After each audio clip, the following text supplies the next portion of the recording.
नमस्कार दोस्तों, आप देख रहे हैं 4 PM महाराष्ट्र और मैं हूं मयूर परीख।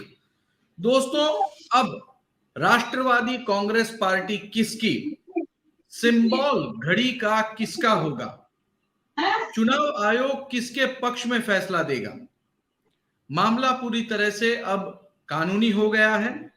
शरद पवार ने सबसे पहले केवियट दाखिल कर दी है, जिसका मतलब यह है कि जब तक उनकी साइड सुनी ना जाए तब तक कोर्ट कोई फैसला ना सुनाए, यानी कि चुनाव आयोग कोई फैसला ना सुनाए।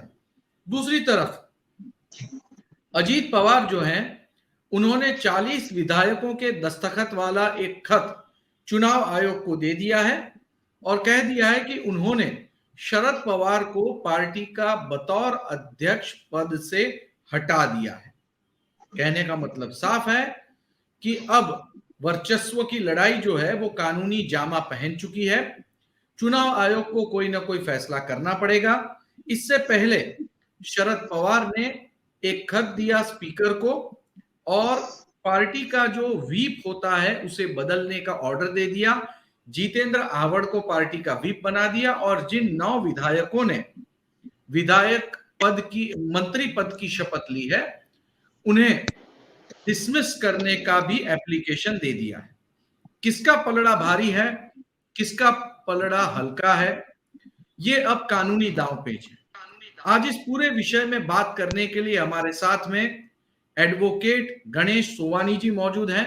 गणेश जी बहुत ही जाने माने एडवोकेट हैं। बॉम्बे हाई कोर्ट में कई सालों तक प्रैक्टिस कर चुके हैं। कई अहम मामलों में उन्होंने सुनवाई की है। अखबारों में आए दिन उनका नाम फोटोग्राफ किसी न किसी बड़े केस के मामले में छपता रहता है। वो पत्रकार भी रह चुके हैं और बड़े जाने माने अखबारों में इनकी कॉलम भी भूतकाल में छप चुकी है। गणेश सोवानी जी, 4 PM महाराष्ट्र में आपका स्वागत है। नमस्कार। हम आपसे जानना चाहते हैं कि एनसीपी पार्टी का कॉन्स्टिट्यूशन क्या कहता है। अभी एनसीपी पार्टी जो है वो आपको याद होगा कि सोनिया गांधी के खिलाफ शरद पवार जी ने 1990s में बगावत करके उन्होंने अलग पार्टी बनाई और ये पार्टी का हेडक्वार्टर दिल्ली स्थित है, महाराष्ट्र स्थित नहीं है। हालांकि ये पार्टी का जो प्रभाव है वो गए 25 सालों से महाराष्ट्र में ही हो चुका है। कोई एक्सेप्शन से बिहार बोलो या नॉर्थ ईस्ट में बोलो, कई जगह उनके विधायक चुन के आए होंगे। हालांकि महाराष्ट्र स्थित पार्टी है।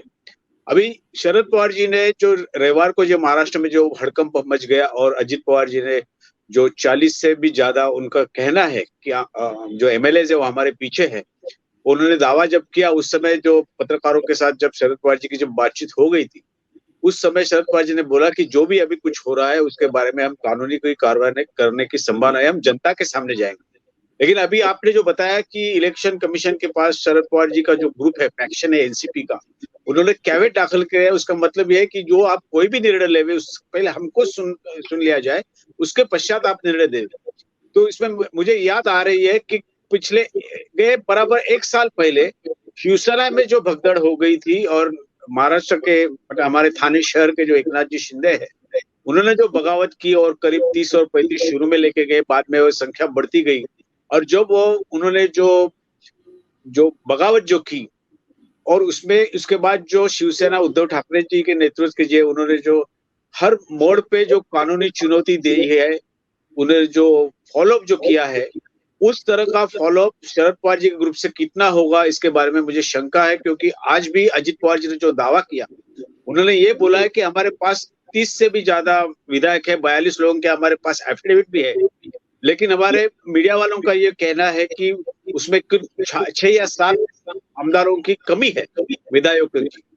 तो अगर वो विधायक उनको नहीं मिलते, 2/3 मेजोरिटी नहीं मिला, तो अजित पवार का जो फैक्शन है इनको कानूनी तौर पे रिकॉग्निशन जो चुनाव आयोग है उनकी मिलना जरा असंभव लगती है। अगर 2/3 मेजोरिटी मिलती है तो उनको एक लीगल एंटिटी गिना जा सकता है। ये बात है आज के दिन। नहीं, लेकिन लीगल एंटिटी मिलना यानी एनसीपी पार्टी मिलना और घड़ी मिलना, ये होता है। चलिए, लीगल रिकॉग्निशन अगर उनको मिल गई तो शरद पवार जी का जो एनसीपी फैक्शन जो बच चुका है, उनका भविष्य क्या रहेगा, इसके ऊपर भी बहुत सवाल पूछे जा रहे हैं। अभी जो शिवसेना के बारे में हो गया, इलेक्शन कमीशन ने शिवसेना का जो चिन्ह था वो भी हटा दिया, नाम भी हटा दिया। अभी रेगुलर शिवसेना ये एकनाथ जी शिंदे को समझा जाता है इलेक्शन कमीशन के नतीजे के हिसाब से। वही तरह का वही सब रिपीटेशन ऑफ साइकिल जो है वो अभी एनसीपी के बारे में होने वाला है। लेकिन अगर वाकई शरद पवार जी के साथ कम एमएलए हो तो शरद पवार जी कितना चुनौती देना पसंद करेंगे, ये भी बहुत सवाल किया जा रहा है उसके बारे में। मैं आपसे एक बात जानना चाहूंगा। ये देखिए, दो मामले हुए। एक मामले 2/3 एमएलए होना। जब आपके पास 2/3 एमएलए होते हैं तो आप एक अलग और एक स्वतंत्र फ्रैक्शन अपने आप को घोषित कर सकते हैं। एंटी डिफेक्शन लॉ आप पर काम नहीं करेगा। और दूसरा, पूरी की पूरी पार्टी का मालिकाना हक क्लेम करना। ये दोनों में लीगल डिफरेंस क्या है? क्योंकि जो हमारे पास जानकारी है और जो जानकारी बाहर आ रही है, अजीत पवार ने अपने आप को अलग फ्रैक्शन नहीं कहा है, बल्कि खुद को पार्टी का मालिक घोषित किया है। बराबर। क्या कहेंगे? उन्होंने खुद को अध्यक्ष बनाया हुआ है। He has claimed that he himself is the president of the NCP. उन्होंने ये दावा किया है कि असल एनसीपी हमारी है, मेरी है और मैं इसका प्रमुख हूँ। तो लीगल एस्पेक्ट हम आपके पास से जानना चाहते हैं। मतलब आखिर बात यहाँ तक आती है, फाइनली इट बॉइल्स टू कि भाई इनके पास वाकई कितने एमएलए है, और अगर हेड काउंट हो रहा है या उनका अगर एफिडेविट इलेक्शन कमीशन अगर मांग ले तो कितने लोग, कितने विधायक है वो एफिडेविट साबिल मतलब पेश करेंगे खुद का कि उनका समर्थन जो है वो अजीत पवार फैक्शंस है। और ऐसा भी हो सकता है कि क्विज देने के बाद कुछ विधायक है वो पलटी मारेंगे। मतलब आज के दिन, आज ऐसा हो रहा था सुबह कि बहुत सारे एमएलए नॉट रीचेबल थे, तो इसके लिए अलग अलग किस्म की आज बातें उभर आई थी दोपहर को कि बहुत सारे एमएलए नॉट रीचेबल है, तो उनका इसका मतलब क्या निकालने का, कि अभी भी दुविधा में है क्या कि अजीत पवार के साथ जाना कितना उचित है और जो बड़े पवार साहब है उनको छोड़ना कितना उचित है। इसके बारे में आज पूरे दोपहर के दिन चर्चा हो रही थी। तो finally it will depend upon the head count और कितने वाकई एमएलए है उन्होंने प्रक्रिया पत्र दिया हुआ है, और क्या इलेक्शन कमीशन इनके जो एफिडेविट्स रहेंगे, जैसा शिवसेना ने भी एफिडेविट दिए थे, शिंदे के गट में भी इलेक्शन कमीशन के पास एफिडेविट गए थे, वो कोई हजारों की संख्या में तादाद में थे वो। तो आखिर इलेक्शन कमीशन ये एफिडेविट के हिसाब से ही तय करेगी कि वाकई कौन सी एनसीपी फैक्शन सही है, जिसके पास मेजोरिटी है, 2/3 वो बचती है कि नहीं।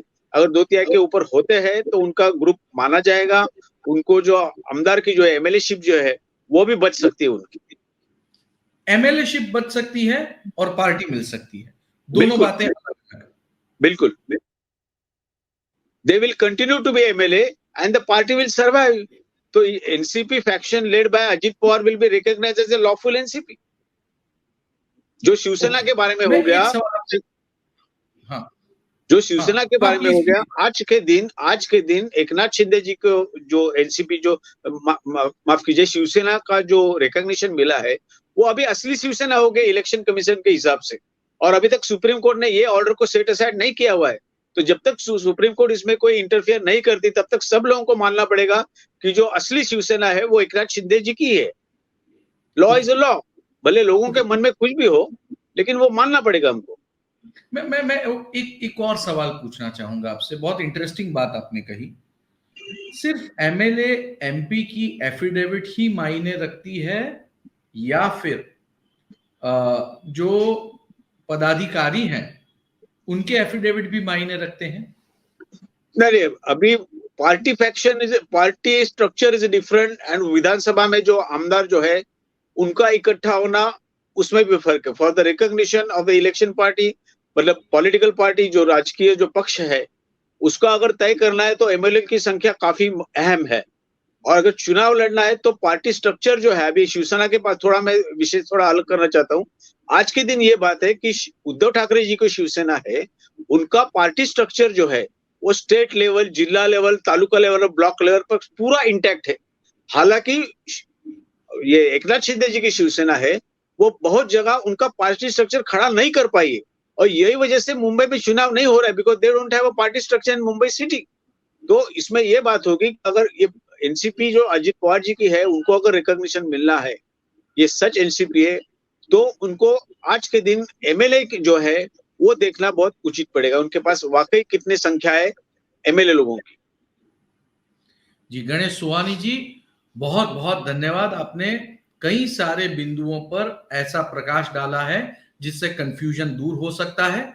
यानी पूरा का पूरा मामला 2/3 एमएलए पर आके अटकता है। 4 पीएम महाराष्ट्र पे आए और आपने अपना स्पेशल नॉलेज हमारे साथ, हमारे दर्शकों के साथ शेयर किया। इसके लिए आपका बहुत बहुत धन्यवाद। कुल नमस्कार। मिलाकर नमस्कार। कुल मिलाकर महाराष्ट्र की सांप सीढ़ी की राजनीति में इस समय किसको सांप काटा है और किसे सीढ़ी मिली है, इसका अगला अंक पासे फेंकने के